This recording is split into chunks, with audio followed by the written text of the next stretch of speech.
If someone had asked my wife to describe me 5 years ago, she wouldn't have said I was kind. She wouldn't have said I was loyal. She definitely wouldn't have mentioned the 16-hour days I worked trying to build something that might give us a better future. No. She would have smiled, shrugged, and said the same sentence she'd repeated so many times that even our neighbors knew it by heart. Ethan is a good man, he's just a failure. The first time I heard those words, I laughed. The 100th time, I stopped pretending they didn't hurt. My name is Ethan Carter, and this is the story of how the woman who spent years convincing everyone I would never become anything ended up staring at my name in giant steel letters across the tallest building downtown. But before that happened, I had to lose almost everything. 5 years earlier, I woke up every morning at 5. By 6, I was already driving my 15-year-old pickup truck to construction sites where I worked as an independent structural engineer. By 7 at night, while everyone else went home, I sat in my tiny rented office working on plans for Carter Development Group. Calling it a company was generous. It was me. One folding desk. A second-hand laptop that overheated every hour. A printer that jammed every third page. And dreams far bigger than my bank account. Every dollar I earned went back into the business. We rarely ate at restaurants. We hadn't taken a vacation in 4 years. I drove a truck that rattled every time I hit 40 miles an hour. None of that bothered me. I wasn't building a comfortable present. I was building a future. Unfortunately, my wife only cared about the present. Ethan, are you seriously wearing that jacket again? Olivia stood in front of the hallway mirror adjusting a pair of diamond earrings. They're just going to Mark's birthday, I answered while buttoning my old navy blazer. She looked me up and down. You look like you're interviewing for an entry-level job. I smiled. This jacket is fine. It was fine, 8 years ago. I ignored the comment. I'd gotten good at that. At least I thought I had. Mark's birthday party was exactly the kind of event Olivia loved. Luxury cars filled the driveway. Expensive watches flashed under the lights. People talked about investment portfolios, beach houses, and European vacations. I knew almost nobody. Olivia knew everyone. As soon as we walked in, she disappeared into the crowd. I grabbed a soda and stood near the patio, listening more than speaking. A few minutes later I heard laughter. Not normal laughter. The kind that comes after someone tells a joke. Then I heard my wife's voice. Oh, Ethan? More laughter. I looked over. She was standing with 6 people, including her boss, Daniel Brooks. Daniel noticed me first. There he is! Everyone turned. Olivia smiled. My hard-working husband. Someone asked. How's the business going? Before I could answer, Olivia did. He calls it a business. Everyone chuckled. It's basically an expensive hobby. Another laugh. Daniel raised his glass. So when does this hobby finally start making money? More laughter. I forced a smile. We're growing. Olivia rolled her eyes dramatically. He says that every year. I'll get there. She looked directly at me. Ethan. Her smile was sweet. Her words weren't. Some people are dreamers. She paused just long enough for everyone to lean in. And some people are successful. The group exploded with laughter. Nobody noticed that I wasn't laughing anymore. That was the moment I realized something painful. She wasn't trying to be funny. She actually believed it. And worse. She wanted everyone else to believe it too. I wish I could tell you that I confronted her that night. That I stood up for myself in front of everyone and walked out with my dignity intact. I didn't. I stayed another hour, smiled through conversations I barely heard, and thanked Mark for inviting us. On the drive home, the silence inside the truck was almost unbearable. Olivia finally broke it. You embarrass me. I tightened my grip on the steering wheel. I embarrassed you? You stood there looking defeated. People expect confidence. They were laughing at me. They were laughing because you take everything so seriously. I looked at her. You called my company an expensive hobby. She sighed dramatically. Because it is. Those 4 words hurt more than everything she'd said at the party. When we got home, I went straight to my tiny office in the spare bedroom. Blueprints covered the walls. Financial projections filled the whiteboard. Sticky notes reminded me to call suppliers, submit bids, and meet potential investors. Olivia stepped into the doorway and looked around. You know what this room reminds me of? I didn't answer. A museum. I frowned. A museum full of dreams that never happened. She walked away before I could respond. I sat there until nearly 3 in the morning, staring at the company logo on my laptop. For the first time in years, I wondered if she was right. The next morning, my best friend Marcus Reed stopped by the job site. He took one look at my face and frowned. What happened? Nothing. Ethan. I sighed. Olivia. He nodded immediately. What did she say this time? I told him everything. Every joke. Every laugh. Every word. Marcus stayed silent until I finished. Then he shook his head. Your wife shouldn't be your biggest critic. I forced a smile. Maybe she's just being realistic. No. He looked me straight in the eyes. She's confusing slow success with failure. Marcus had known me since college. He remembered sleeping in cheap apartments with me. He remembered the nights we'd studied until sunrise. He also remembered something everyone else had forgotten. I never quit. Not once. If you give up now, he said, she'll spend the rest of her life believing she was right. I'm tired, Marcus. I know. I'm drowning in debt. I know. I've lost 3 contracts this year. I know. So what if she's right? Marcus leaned against my truck. Then fail. I blinked. What? If you're really going to fail, fail because the market beat you. Fail because you ran out of money. Fail because you gave everything you had. He paused. But don't fail because someone else's opinion became your reality.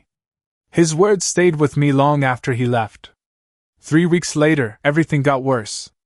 I lost the biggest contract my company had ever been close to winning. Months of work disappeared in a 5-minute phone call. The client chose a larger competitor. I stared at the email for nearly an hour. Without that project, I wasn't sure Carter Development Group would survive another 6 months. That evening I came home exhausted. Olivia was sitting at the kitchen island scrolling through her phone. She didn't even look up. Bad day? We lost the Henderson contract. Oh. That was all she said? Just. Oh. A minute later she smiled at something on her screen. My boss just bought a new beach house. I laughed bitterly. She looked confused. What? I just told you my company might collapse. She finally looked at me. Ethan. Her voice was calm. Maybe that's a sign. A sign of what? That it's time to stop pretending. I felt my chest tighten. You could get a normal job. I already have a job. No. She shook her head. You have a fantasy. Then she stood up, walked past me, and quietly added, I didn't marry a man who would spend 10 years chasing a dream that was never going to happen. For the first time since we had met. I didn't know how to answer her. That conversation changed everything. Not because I suddenly became stronger. Because I finally became honest. For years I had convinced myself Olivia's words came from frustration. That once the business took off, everything between us would go back to normal. I was wrong. She didn't just doubt my dream. She had stopped believing in me. A week later, she asked if we could have dinner together. I made your favorite, she said.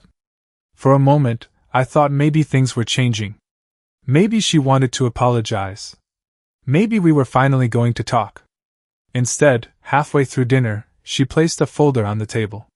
What's this? She folded her hands. I've been thinking about us. My stomach dropped. I spoke with a lawyer. I stared at the folder without opening it. I want a divorce. The room went completely silent. I wasn't shocked. Deep down, I think I'd been expecting it. What happened to for better or worse? I asked quietly. She looked away. I can't keep living like this. Living like what? Always worrying about money. We pay every bill. Barely. We've never missed one. That's not the point. I looked at her. Then what is the point? She took a deep breath. I want a different life. The truth came out 2 days later. A mutual friend accidentally mentioned seeing Olivia and Daniel Brooks having dinner together several times over the previous month. Just the two of them. Late at night. When I asked Olivia about it, she didn't even deny it. We've been spending time together. How long? A few months. So, before you asked for the divorce. She stayed silent. That silence told me everything. I never cheated on you, she finally said. But you were planning your future with someone else. She didn't answer. Again. Silence. The divorce moved quickly. There weren't many assets to fight over. Our house was rented. My company was drowning in debt. My savings barely existed. Olivia looked almost relieved when she signed the papers. I really hope you find what you're looking for, Ethan. I nodded. I already know what I'm looking for. She smiled politely. I hope someday you find it. Then she walked away without looking back. 7 years together. Ended in less than 30 seconds. 2 weeks later, I saw photos on social media. Olivia and Daniel. Luxury hotel. Ocean view. Champagne. Designer clothes. Hundreds of comments. You two look perfect together. Power couple. Finally with someone successful. One comment caught my attention. A former neighbor wrote, "Glad she finally escaped that loser." Over 200 people liked it. I stared at the screen for a long time. Then I closed the app. Deleted every social media account I had. And went back to work. 3 days later, Marcus showed up at my office carrying 2 coffees. You've been hiding. I've been working. He looked around the tiny room. Bills covered the desk. Past due notices were stacked beside my laptop. My bank balance was barely enough to cover payroll for another month. Marcus didn't say a word. Instead, he reached into his backpack and placed a small envelope on the table. What is this? Open it. Inside was a cashier's check. I looked at the number twice. Then a third time. $50,000. I looked up in disbelief. Marcus. I sold my fishing boat. You what? And part of my retirement investments. You can't be serious. I am. I pushed the check back toward him. I can't take this. He pushed it right back. No. I might lose it. I know. I might never be able to pay you back. I know. I stared at my best friend. Then why would you risk everything? Marcus smiled. Because everyone else invested in people who already looked successful. He pointed at the Carter Development Group logo on my wall. I'm investing in the man who's going to become successful. For the first time since my marriage ended. I genuinely believe that maybe. Just maybe. My story wasn't over yet. Marcus's investment didn't solve all my problems. It bought me something even more valuable. Time. For the next 6 months, every dollar was spent carefully. We rented cheaper equipment, negotiated with suppliers, and accepted jobs that larger companies considered too small to bother with. Most people wanted million-dollar projects. We repaired apartment buildings. We renovated schools. We reinforced old bridges. Nothing glamorous. But every project was finished early, on budget, and with quality that clients remembered. Slowly, our reputation began to spread. Not because we had the biggest company. Because we kept our word. One rainy Tuesday afternoon, my phone rang. Is this Ethan Carter? Yes. My name is Richard Hayes. The name sounded familiar. Then it hit me. Richard Hayes was the CEO of one of the largest real estate development firms in the state. I stood up immediately. Mr. Hayes.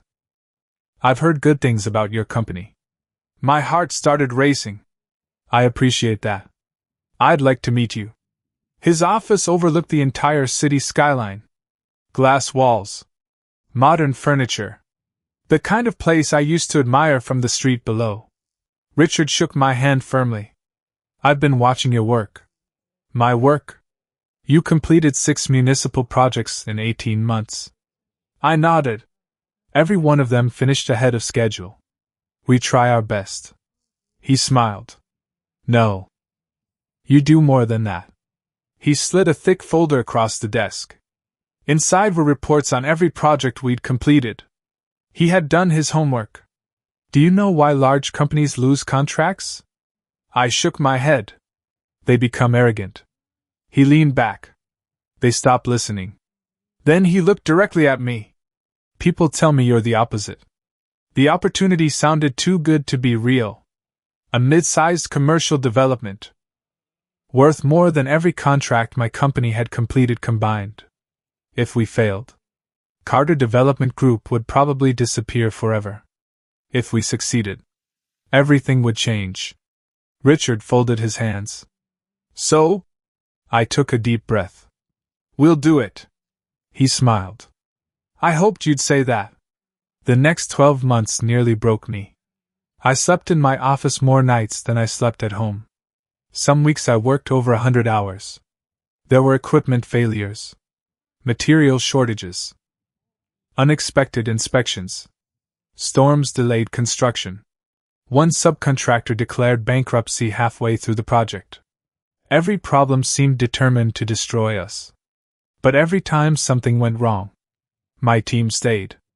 Marcus never complained. Sophia Bennett, the architect who had joined us just before the project began, often worked until midnight beside me. We're going to finish this, she would say, even when neither of us fully believed it. One evening, after 16 straight hours on site, Sophia handed me a cup of coffee. You should go home. I don't have one anymore. She smiled sadly. You know what I mean. I looked up at the unfinished steel frame towering above us. You ever wonder if all this is worth it? She didn't answer immediately. Instead, she pointed toward the workers below. They trust you. I watched them laughing while packing up their tools. You know why? I shook my head. Because you never asked them to do something you wouldn't do yourself. I smiled for the first time that week. That's not exactly a business strategy. No. She laughed. It's leadership. 14 months after signing the contract, the project was complete. Not only had we finished on time, we finished under budget. Richard Hayes stood beside me during the final inspection. He looked around silently before turning toward me. I've been in this business for 30 years. I waited. I've never seen a young company execute a project this well. Then he extended his hand. I think it's time we stop calling Carter Development Group a small business. As I shook his hand, I had no idea that this single project was about to open doors I had once believed were permanently closed. And somewhere across town, Olivia still believed she had left a man who would never become anything. The weeks after that project changed my life faster than the previous 10 years combined. Richard Hayes didn't just pay our final invoice. He recommended us. In this industry, reputation is worth more than advertising. Within 3 months, we had more requests than we could accept. Developers who had ignored my emails for years were suddenly asking for meetings. Banks that once rejected my loan applications now competed to finance our projects. It was surreal. The same people who had treated me like I didn't exist suddenly acted as if we'd always been friends. I smiled, shook their hands, and remembered every single door that had been closed in my face. 2 years later, Carter Development Group had grown from 5 employees to nearly 200. We had moved into a real headquarters, bought modern equipment, expanded into commercial development. Marcus became Chief Operating Officer. Sophia was now our head of design. One afternoon, Marcus walked into my office carrying a folder. You need to see this. Inside was a proposal from the city.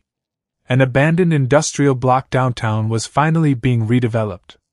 The centerpiece would be a 25-story office tower. The estimated value made me whistle. "This is huge." Marcus grinned. "It gets better." He pointed to another page. "If we win the bid, we become the developer. Not just the contractor. The owner." I stared at the documents for several seconds. 5 years earlier, I had been praying for enough money to pay my electric bill. Now we were discussing owning a skyscraper. Life really was strange. Winning the contract wasn't easy. For massive corporations were competing against us. Companies with decades of experience. Executives worth hundreds of millions. People who had once laughed at the idea of Carter Development Group. The presentations lasted an entire week. Every company promised luxury, innovation, profit. When my turn came, I walked onto the stage carrying nothing except a remote for the presentation. I looked directly at the committee. "I'm not here to tell you we're the biggest company." The room became quiet. "Because we're not. I'm not here to tell you we'll be the cheapest. We won't. And I'm definitely not here to make promises I can't keep." I paused. 5 years ago, nobody believed my company would survive. I clicked to the next slide. Photos of schools, hospitals, community centers, apartment buildings.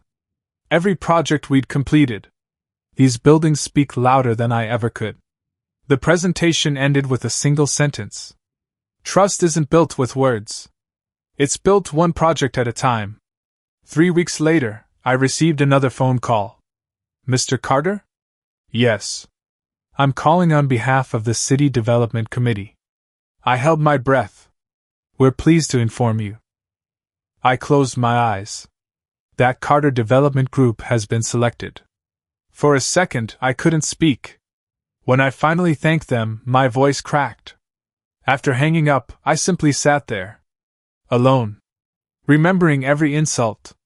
Every rejection. Every night I had questioned myself. Marcus burst into my office before I could say anything. He looked at my face. Then at the phone. "We got it?" I nodded. He didn't say a word.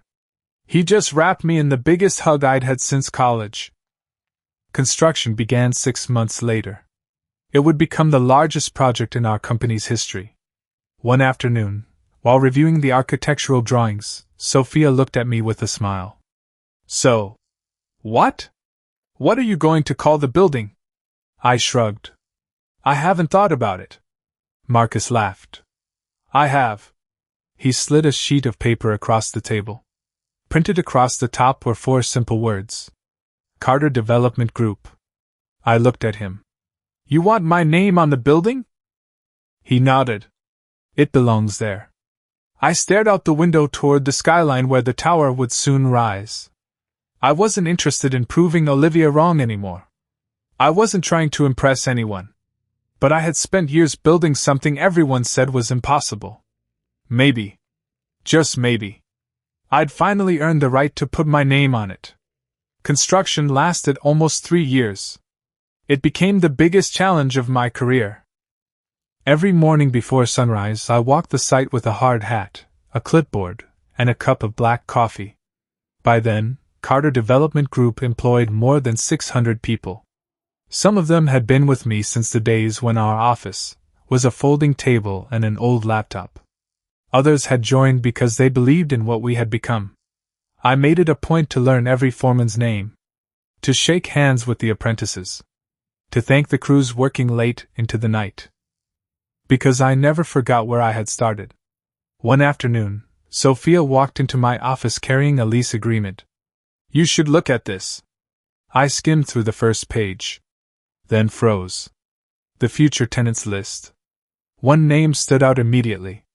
Brooks Financial Solutions. I looked at Sophia. "Daniel Brooks?" She nodded. "His company wants to lease 3 entire floors." I leaned back in my chair. "What are the odds?" She smiled. "I'd call them poetic." I couldn't help but laugh. 5 years earlier, Daniel had mocked my dreams at a birthday party. Now, without realizing it. He wanted to rent office space in my building. Life had an incredible sense of humor. Marcus walked in a few minutes later. You heard? I nodded. What are you going to do? Nothing. He raised an eyebrow. Nothing? They submitted the strongest proposal. They can afford the rent. They're qualified. Marcus grinned. So you're actually going to approve it? I shrugged. Business is business. He smiled proudly. The old Ethan would have said no. The old Ethan wanted revenge. And the new Ethan? I looked through the glass wall toward the construction site. The new Ethan doesn't need it. A month later, I attended a charity gala hosted by the city's business association. I almost didn't go. Large social events had never been my favorite. But Marcus insisted. You've spent years hiding behind blueprints. It's time people meet the man behind the company. The ballroom was packed. Developers, bank executives, politicians, architects. It seemed like everyone in the city was there. I was talking with Richard Hayes when I heard a familiar laugh. I hadn't heard it in almost 5 years. Olivia. I turned slowly. She looked almost exactly the same. Elegant dress. Perfect makeup. Confident smile. Then our eyes met. The smile disappeared. For a second, neither of us moved. She looked genuinely shocked. I realized why. The last time she had seen me, I drove a rusted pickup truck and wore suits that were 10 years out of style. Now I was standing beside some of the most influential business leaders in the state. Richard noticed her expression. You know Mr. Carter? Before I could answer, Olivia forced a smile. We used to. Richard laughed. Well, you knew him before the rest of us figured out how talented he was. She didn't know what to say. For the first time since I'd met her, Olivia looked uncomfortable. Later that evening, she approached me while I was alone near the balcony. Ethan. Olivia. It's been a long time. It has. She glanced around. I've heard, your company has done well. We've been fortunate. She gave a small laugh. Fortunate? I keep seeing your name everywhere. I smiled politely. We've been busy. There was an awkward silence. Finally, she asked the question I'd been expecting. So, are you the owner of Carter Development Group? Yes. She stared at me for several seconds, almost as if she were trying to reconcile the man standing in front of her with the one she had left behind. Before she could say anything else, someone called my name. Ethan! They're waiting for you. I nodded politely. It was nice seeing you, Olivia. Then I walked away. I never looked back. I didn't notice that she stood there for nearly a full minute, watching me disappear into the crowd. Nor did I know that in less than 2 months, she would stand in front of the tallest building downtown, tilt her head upward, and see my last name stretched across the entrance in letters taller than she was. The morning of the grand opening felt strangely ordinary. I woke up before my alarm, made coffee, put on a navy blue suit. For a moment, I stood in front of the mirror and barely recognized the man looking back at me. Not because of the suit. Because of the piece. 5 years earlier, I had measured my worth by what other people thought of me. Now, I simply wanted to build something that would outlive me. Downtown was already crowded when I arrived. Television crews lined the sidewalks. City officials greeted invited guests. A stage had been set in front of the building, but the massive sign above the main entrance was still hidden beneath a long black curtain. The official unveiling would happen at noon. Marcus walked over and handed me a bottle of water. Nervous? A little. You should be proud. I am. He smiled. You know who's leasing 3 floors? I laughed. I know. And they confirmed attendance. I looked toward the entrance. So today's going to be interesting. About 30 minutes before the ceremony began, expensive black SUVs started pulling up. Executives stepped out one after another. Then I saw Daniel Brooks. He looked exactly as confident as I remembered. Perfect suit. Expensive watch. That same self-satisfied smile. Olivia stepped out of the SUV beside him. She hadn't noticed me yet. Instead, she looked up at the building with admiration. It's incredible, I heard her say. Daniel nodded proudly. Our company made the right decision leasing offices here. She smiled. This place belongs to someone with real vision. I couldn't help but chuckle quietly. Marcus looked at me. What? Nothing. The ceremony began. The mayor thanked the investors, the architects, the engineers, the construction teams. Then he invited Richard Hayes to the stage. Richard spoke briefly before smiling toward the audience. There is one person without whom none of this would exist. He turned toward me. Ethan, would you join me? Hundreds of people began clapping. I walked onto the stage. Only then did Olivia finally see me. From where she stood, I watched the confusion spread across her face. She whispered something to Daniel. He frowned. Neither of them understood why I was standing beside the mayor and Richard Hayes. Richard handed me the microphone. This building represents more than steel and glass, I said. It represents perseverance. There were many people who believed this company would never survive. I smiled. I'm grateful I didn't listen. The audience applauded. Then came the countdown. 3, 2, 1. The black curtain fell. Sunlight reflected across polished steel letters nearly 10 feet tall. Carter Development Group. For a heartbeat. The entire plaza went silent. Then applause erupted. Cameras flashed from every direction. Reporters rushed forward. But I wasn't looking at them. My eyes found Olivia. She was frozen. Her mouth was slightly open. She looked from the building to me, then back to the building again, as if she hoped she had read the sign wrong. Daniel's expression wasn't much better. He turned toward one of his assistants. Did you know he owned this building? The assistant quietly nodded. I assumed everyone did. Daniel's face turned pale. A reporter stepped toward me. Mr. Carter, what inspired you to name the building after yourself? I smiled. It isn't really named after me. She looked confused. It's named after every person who believed in Carter Development Group before anyone else did. I glanced toward Marcus.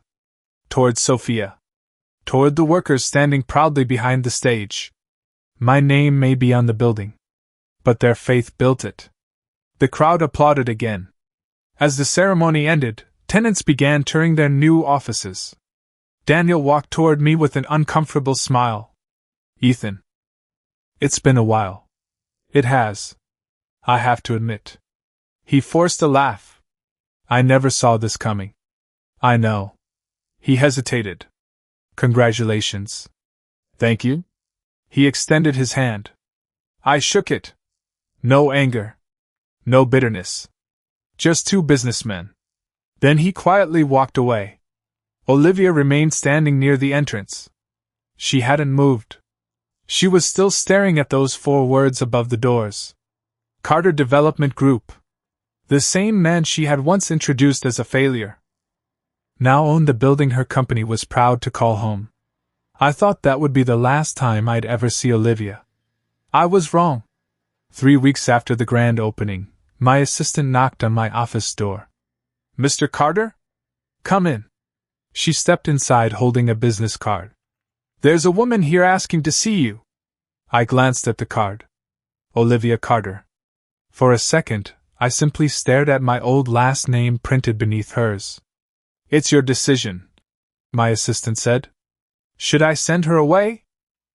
I looked out the window at the skyline. Then I nodded. 5 minutes. When Olivia walked into my office, she looked nothing like the confident woman who had left me years earlier. She seemed nervous. Almost unsure. This place is beautiful, she said quietly. Thank you. She looked around. I never imagined. No. I smiled politely. I don't think you did. She lowered her eyes. I deserve that. Silence filled the room.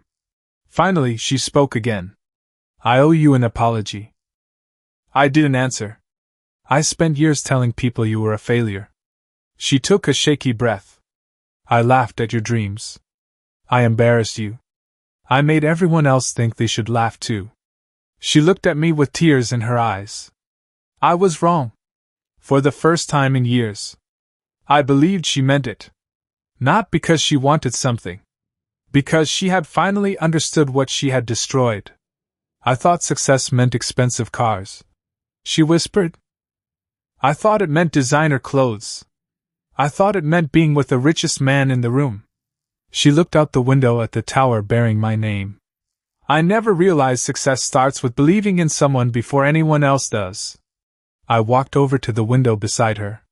You know what hurt the most? She looked at me. It wasn't the divorce. It wasn't losing the house. It wasn't even watching you with Daniel. She waited. It was hearing the person I loved convince everyone else that I wasn't worth believing in. A tear rolled down her cheek. I'm sorry. I know. I wish I could change it. You can't. She hesitated before asking the question that had probably brought her there. Is there any chance we could start over? I smiled sadly. Years earlier, I would have said yes without thinking. I would have done anything to get my marriage back.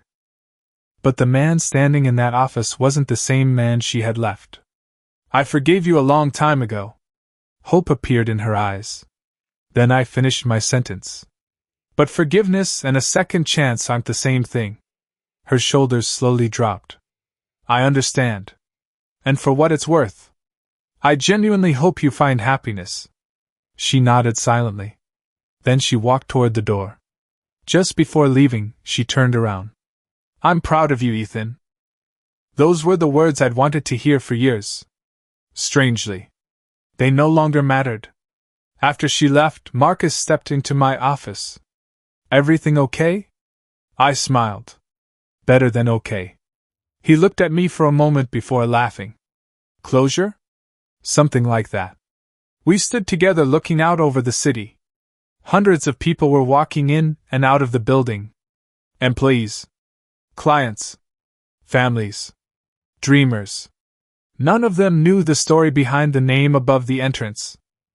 And they didn't need to. Because the building wasn't my greatest achievement. It wasn't the money. It wasn't the success. It wasn't even proving people wrong. My greatest achievement was becoming the kind of man whose confidence no longer depended on someone else's opinion. If there's one thing I learned through all of this, it's simple. The people who call you a failure are usually judging your current chapter. Never let them convince you they've already read the ending of your story.